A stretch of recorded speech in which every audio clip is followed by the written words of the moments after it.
அனைவருக்கும் வணக்கம். மீண்டும் ஒரு புதிய பதிவில் உங்களை சந்திப்பதில் மிக்க மகிழ்ச்சி. இன்றைய பதிவில் ரிஷப லக்னம் பற்றிய சில சுவாரஸ்யமான விஷயங்களை பத்தி நம்ம டீடெயிலா கிளியரா பார்க்கலாம். அதாவது ரிஷப லக்னத்துல பிறந்தவர்களுடைய குணநலன் எப்படி இருக்கும், இவங்களுடைய கேரக்டர் எப்படி, இவங்க என்ன மாதிரியான மனோபாவம் உடையவர்களாக இருப்பாங்க, மேலும் ரிஷப லக்னத்தை வச்சு நம்ம எதெல்லாம் ஐடென்டிஃபை பண்ணுவோம், அதே போல ரிஷப லக்னத்துக்கு யோக தசைகள் எது, நவகிரகங்கள்ல எந்த தசை நடந்தா ரிஷப லக்னத்துக்கு நல்லது, எந்த தசை கெடுதல், எந்த தசை வரவே கூடாது அப்படிங்கிற ஒரு சின்ன கிளாரிட்டியை ஒரு காம்பினேஷனா நான் ப்ரிப்பேர் பண்ணி கொடுத்திருக்கேன். பதிவை முழுமையா பார்த்துட்டு உங்களுடைய கருத்துக்கள் என்ன அப்படிங்கறத மறக்காம கமெண்ட் செக்ஷன்ல சொல்லுங்க. மேலும் பதிவை ஸ்டார்ட் பண்றதுக்கு முன்னாடி நீங்க நம்ம சேனலை சப்ஸ்கிரைப் பண்ணாம இருந்தீங்கன்னா மறக்காம சப்ஸ்கிரைப் பண்ணிக்கோங்க. அப்படி பக்கத்துல இருக்க பெல் சிம்பலை கிளிக் பண்ணி வச்சுக்கோங்க. அப்பதான் நாங்க போற இது போல பயனுள்ள பதிவுகள் உங்களுக்கு உடனுக்குடனே நோட்டிபிகேஷனாக கிடைக்கும்.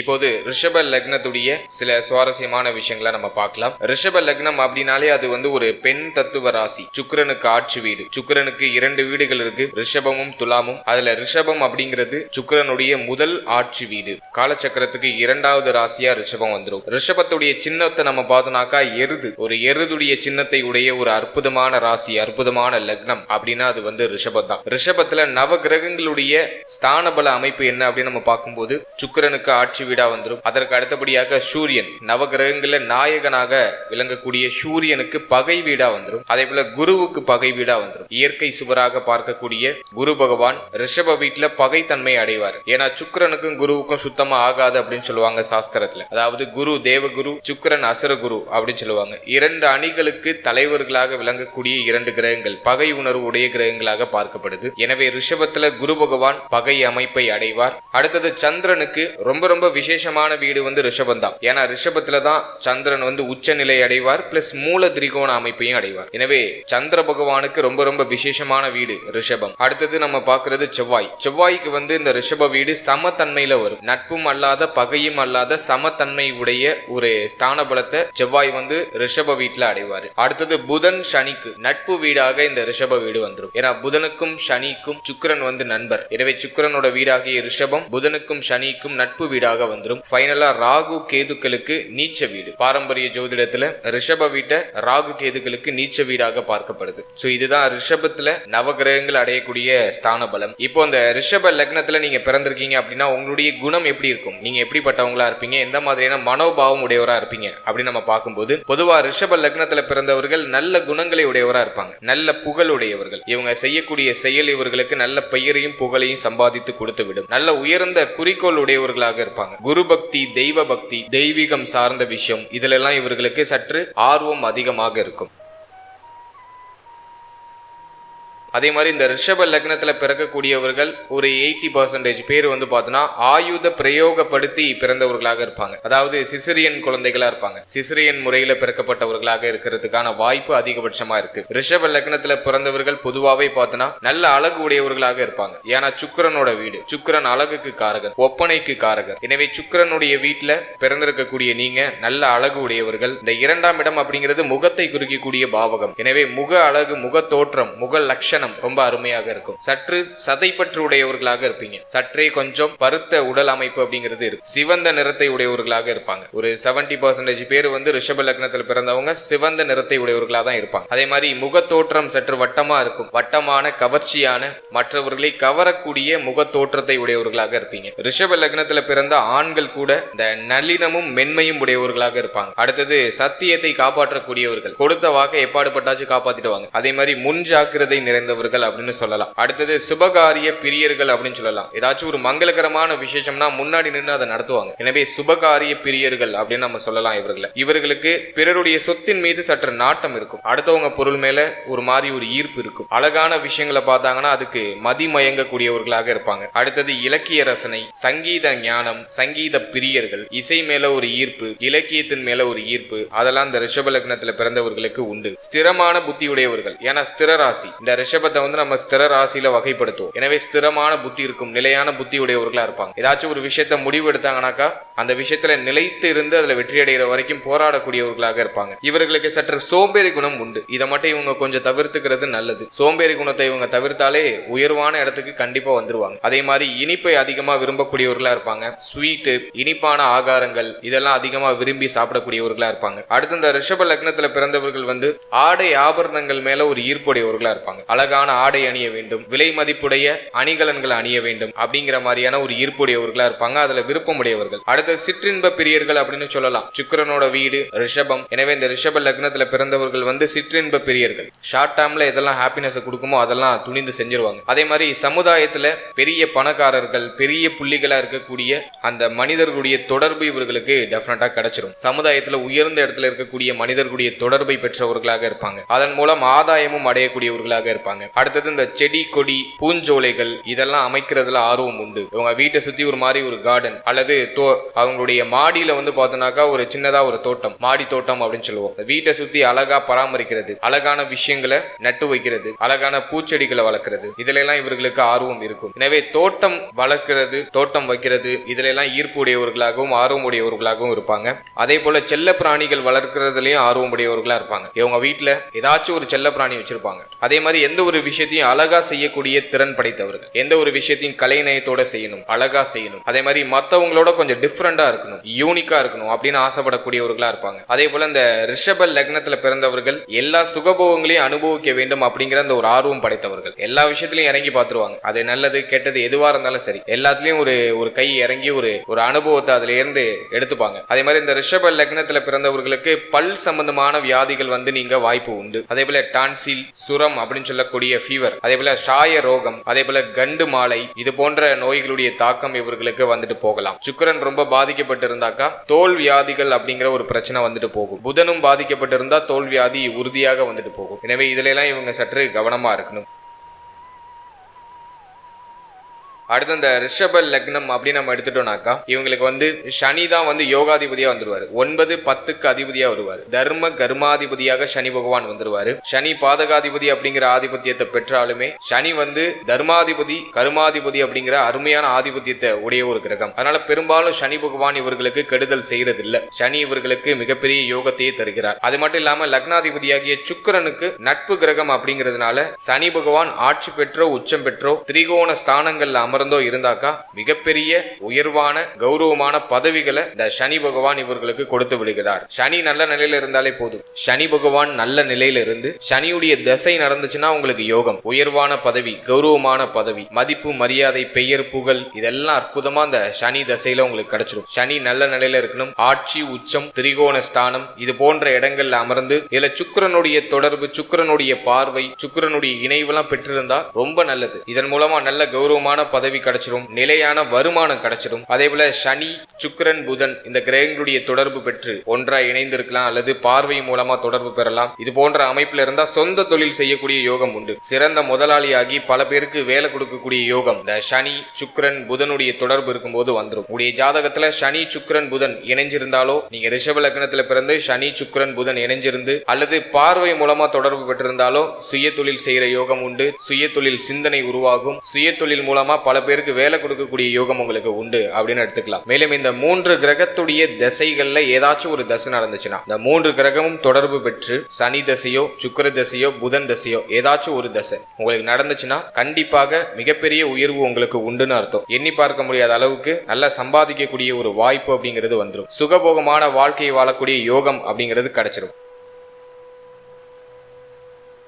அடுத்தது 10ஆம் அதிபதியாக சனி பகவான் வர்றதுனால இரும்பு சம்பந்தப்பட்ட தொழில், எந்திரங்கள் சம்பந்தப்பட்ட தொழில், உத்தியோகம், அதே மாதிரி வேலையாட்களை வச்சு தொழில் செய்யறது, பழைய பொருட்களை வாங்கி விற்பனை செய்யறது, அதன் மூலமாக வரக்கூடிய அந்த தொழில் வியாபாரம் இதெல்லாம் உங்களுக்கு ஒரு அனுகூலமான பலன்களை தரக்கூடிய ஒரு அமைப்புல இருக்கும். அடுத்து சனி பகவானும் சுக்கிர பகவானும் சேர்க்கை பெற்றிருந்தாக்கா வண்டி, வாகனம், டிராவலிங் சம்பந்தப்பட்ட விஷயம், டிராவல்ஸ் சம்பந்தப்பட்ட விஷயம் இதன் மூலமாக ஆதாயம், வருமானம் அப்படிங்கிறது டெஃபினட்டா உண்டு. பெண்கள் உபயோகப்படுத்தக்கூடிய அழகு சாதன பொருட்கள் விற்பனை செய்யறது, கட்டிடத்துறை சம்பந்தமான விஷயங்கள்ல சாதிக்கக்கூடிய ஒரு அமைப்பு இதெல்லாம் சனி சுக்கிரன் இணைவு பெற்றோ சனி சுக்கிரனுடைய தொடர்பு பெற்று இருக்கும் பொழுது ரிஷப லக்னக்காரர்களுக்கு அமையுது. அதே போல ரிஷப லக்னத்தை சேர்ந்தவர்களுக்கு இந்த சுக்கிரன் சந்திரனுடைய இணைவு, சுக்கிரன் சந்திரனுடைய தொடர்பு அப்படிங்கிறது கலை, இசை, சங்கீதம், சினிமா இது போன்ற விஷயங்கள்ல பிரபலத்தை கொடுக்குது. அதாவது சுக்கிரன் சந்திரன் இந்த கிரகங்கள் இணைஞ்சிருக்கலாம் அல்லது பரிவர்த்தனை பெற்று இருக்கலாம் அல்லது சமசப்தவமா 2 கிரகமும் பார்த்துக்கலாம். ஏதோ ஒரு விதத்துல தொடர்புல இருந்தா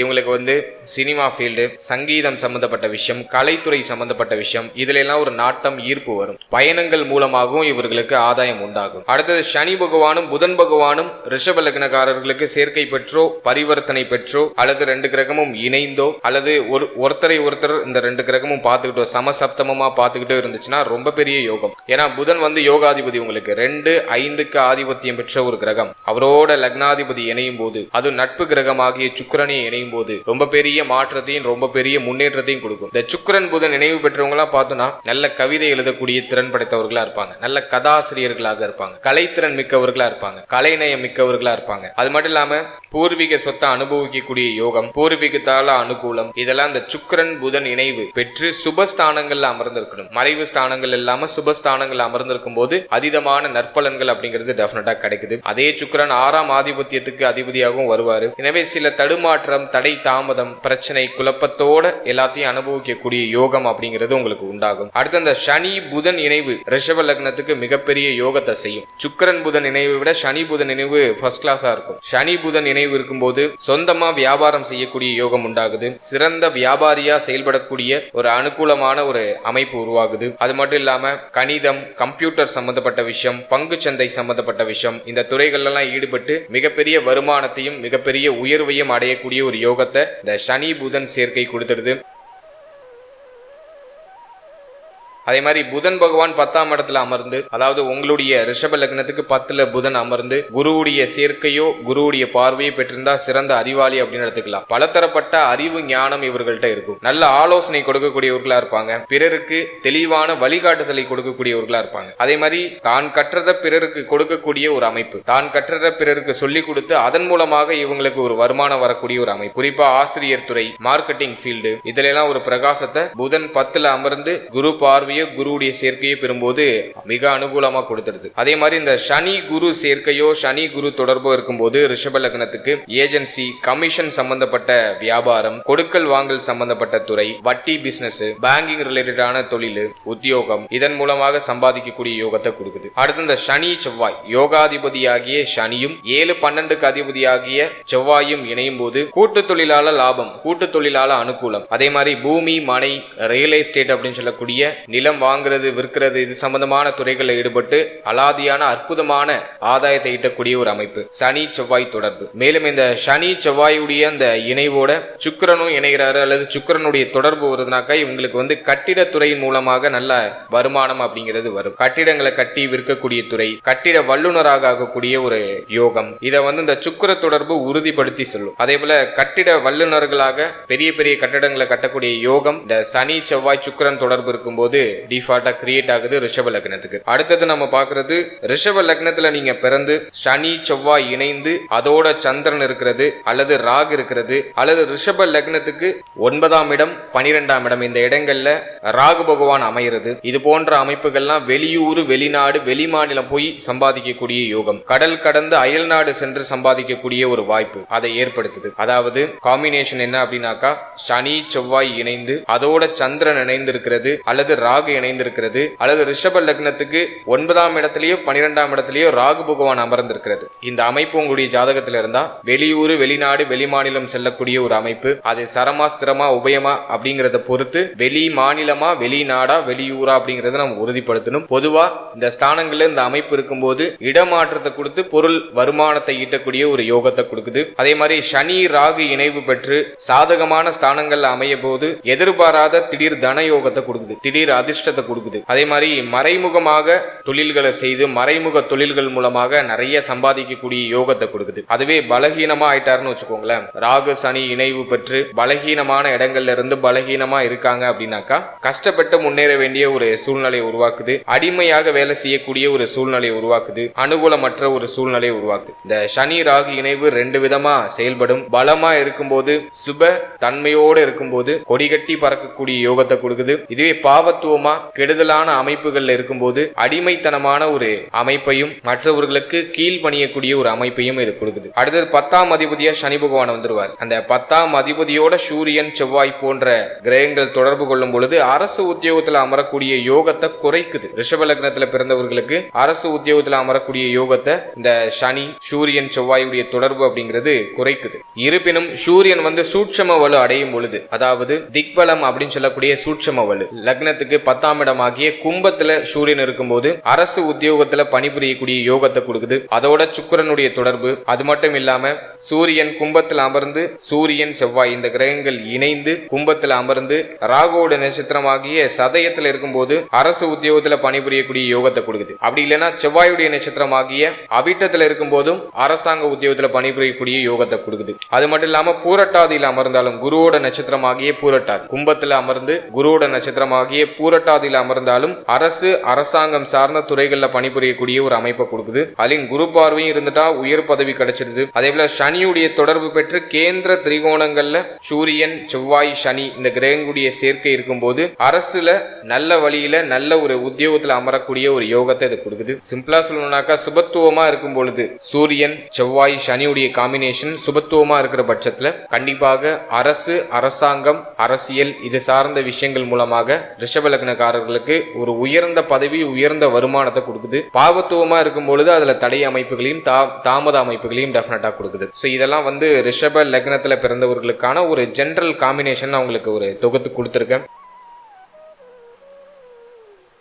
இப்போ ரிஷப லக்னத்துல பிறந்தவர்களுக்கு எந்த திசை வரது யோகம் அப்படின்னு நம்ம பார்க்கும்போது ஃபர்ஸ்ட் ரிஷப லக்னத்துக்கு சனி தசை வருதுன்னா யோகம். பாதகாதிபதி அதெல்லாம் நம்ம எடுக்க வேண்டாம். சனி 9, 10க்கு ஆதிபத்தியம் பெற்ற ஒரு கிரகம். அவர் சுபத்துவமா இருக்கிற பட்சத்துல ஸ்தான பலத்தோடு இருக்கிற பட்சத்துல டெஃபினட்டா நல்ல யோகத்தை செய்வார். தான் அமர்ந்த பாவத்தின் வழியாக சுபத்துவமான நற்பலன்களை ரிஷப லக்னத்துக்கு செய்வாரு. எனவே சனி முதல் தரமான ராஜயோகத்தை கொடுப்பாரு. புதனுடைய திசை மிகப்பெரிய யோகத்தை கொடுக்கும். 2, 5க்கு அதிபதியாக வரக்கூடிய புதன் முதல் ராஜயோகத்தை முதல் தரமான உயர்வான நற்பலன்களை ரிஷப லக்னத்துக்கு கொடுப்பாரு. புதனுக்கு அடுத்ததுதான் சனி பகவான். அடுத்தது நம்ம பார்க்கிறது சூரிய தசை. சூரியன் மறைமுக சூட்சம வலு திக்பலம் அப்படிங்கக்கூடிய அந்த நிலையை அடையும் போது சுபத்துவமான பலன்களை கொடுக்கிறாரு. பெரும்பாலும் ரிஷப லக்னத்துக்கு சூரிய தசை பெரிய அளவுல கை கொடுக்கறது இல்ல. இருப்பினும் திக்பலமா இருக்கும் போது டெஃபினட்டா நற்பலன்களை அதிகமா கொடுப்பாரு. அடுத்த சுக்கிர தசையை பொறுத்த வரைக்கும் ரிஷப லக்னத்துக்கு பாதி சுபம் பாதி அசுபம். ஏன்னா 1, 6க்கு ஆதிபத்தியம் பெற்ற ஒரு கிரகமா வருவார்.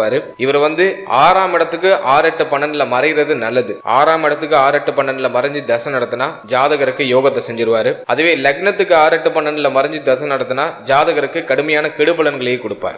இவர் 2 விதமா ரியாக்ட் ஆவாரு. தான் எங்க அமர்றாரோ அதை பொறுத்து பலனை கொடுப்பார் சுக்கிரன். அடுத்தது செவ்வாயை பொறுத்த வரைக்கும் 7ஆம் இடம் 12ஆம் இடத்துக்கு ஆதிபத்தியம் பெற்ற ஒரு கிரகம். இவரும் திக்பலமா இருக்கிற பட்சத்துல 10ஆம் இடத்துல அமரும் பொழுது சுப பலன்களை அதிகப்படியா கொடுக்கிறாரு. பெரும்பாலும் ரிஷப லக்னத்துக்கு செவ்வாய் தசை பெரும்பாலும் நற்பலன்களை கொடுக்கிறது இல்ல. பெரும்பாலும் இடையூறுகளையும் தடுமாற்றங்களையும் பிரச்சனையும் தான் கொடுக்குது. கடுமையான விரயத்தையும் வம்பு வழக்குகளையும் மாத்தி மாத்தி கொடுக்குது. வம்பு வழக்குகளால செலவை கொடுக்குது. இதுவே திக்பலமா இருக்கும்போது இதோடைய அந்த தாக்கங்கள் அப்படிங்கிறது குறையுது. ஓரளவுக்கு சுபத்துவமான பலன்களை கொடுக்குது. அடுத்தது குரு தசை. ரிஷப லக்னத்துக்கு வரக்கூடாத ஆகாத தசைனா அது குரு தசை தான். ஃபர்ஸ்ட் கெடுப்பாரு குரு தான். அதுல குரு தசை நடந்துச்சுன்னா ஒரு வழி ஆயிடுவீங்க. அதுலயும் 8க்கு 6, 8, 12 மறைஞ்சிட்டாருன்னா அந்த கெடுபலன்கள் ஓரளவுக்கு நியூட்ரலா இருக்கும். அப்பையும் கெடுப்பார், இருந்தாலும் ஓரளவுக்கு நியூட்ரலா இருக்கும். எனவே ரிஷப லக்னத்துக்கு வரக்கூடாத தசை எதுனா குரு தசை. குரு தசை நடந்து ரிஷப லக்னமா நீங்க இருந்தீங்கன்னா கடுமையான கெடுபலன்களை அனுபவிச்சுட்டு இருப்பீங்க. அப்படி அனுபவத்துல உங்களுக்கு இருக்குனாக்கா அதை அப்படியே ஷேர் பண்ணுங்க கமெண்ட் செக்ஷன்ல.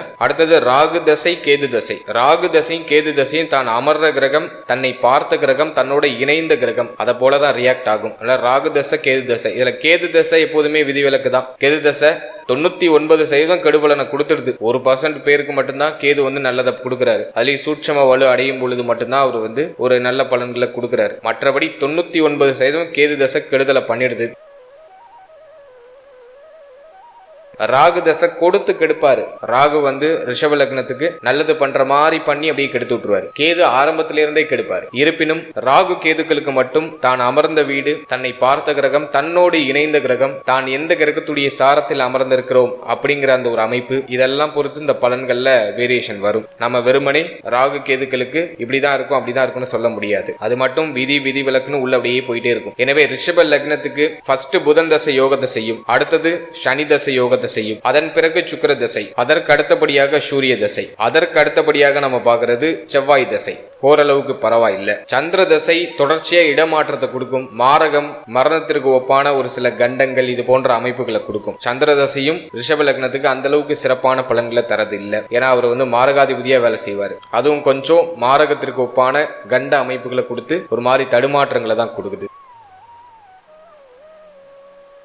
வரக்கூடாத தசைனா குரு தசை. குரு தசை கடுமையா கெடுக்கும் ரிஷப லக்னத்துக்கு. சோ ரிஷப லக்னத்துக்கு சுப தசை எது, ஆகாத தசை எது அப்படிங்கிற ஒரு சின்ன கிளாரிட்டி உங்களுக்கு கொடுத்துருக்கேன். இப்போ நம்ம பார்த்தது எல்லாமே ஒரு பொதுவான காம்பினேஷன்ல நான் ப்ரிப்பேர் பண்ணி கொடுத்தது தான். ஒரு ஜென்ரல் ப்ரிடிக்ஷனா தான் உங்களுக்கு நான் ப்ரிப்பேர் பண்ணி கொடுத்துருக்கேன். உங்களுக்கு எவ்வளவு பர்சன்டேஜ் இது பொருந்தி வந்திருக்கு அப்படிங்கிறத மறக்காம கமெண்ட் செக்ஷன்ல சொல்லுங்க. மேலும் நம்மளுடைய சேனல் அதுக்கு முன்னாடி 12 ராசி 27 நட்சத்திரம் பிளஸ் நியூமராலஜி ப்ரிடிக்ஷன் இதெல்லாம் நம்ம கம்ப்ளீட்டா ரிசர்ச் பண்ணி கொடுத்துருக்கோம். அந்த வீடியோக்கான லிங்க் நான் டிஸ்கிரிப்ஷன்ல கொடுக்குறேன். டைம் இருக்கும்போது அதையும் செக் பண்ணி பாருங்க. குறிப்பா உங்களுடைய நட்சத்திர பலன்களை பாருங்க, உங்களுடைய ராசிக்கான பலன்களை பாருங்க. அது உங்களை பற்றிய, உங்களுடைய மனநிலை பற்றிய இன்னொரு தெளிவான ஒரு புரிதலை உங்களுக்கு கொடுக்கும். கண்டிப்பா அந்த வீடியோவான லிங்க் டிஸ்கிரிப்ஷன்ல இருக்கு. உங்களுடைய ராசி, உங்களுடைய நட்சத்திரம் அதை மட்டும் ஒரு வாட்டி செக் பண்ணி பாருங்க. ஒரு தெளிவு உங்களுக்கு கிடைக்கும். அதே மாதிரி கோச்சார ப்ரிடிக்ஷன் அப்படிங்கிற டைட்டில்ல கோச்சார பலன்களும் நம்ம கம்ப்ளீட்டா ரிசர்ச் பண்ணி கொடுத்துட்டு வரும். அதுவும் நம்ம சேனல்ல அவைலபிளா இருக்கு. அந்த சர்வீஸும் தேவைப்படுறவங்க தாராளமா யூஸ் பண்ணிக்கோங்க.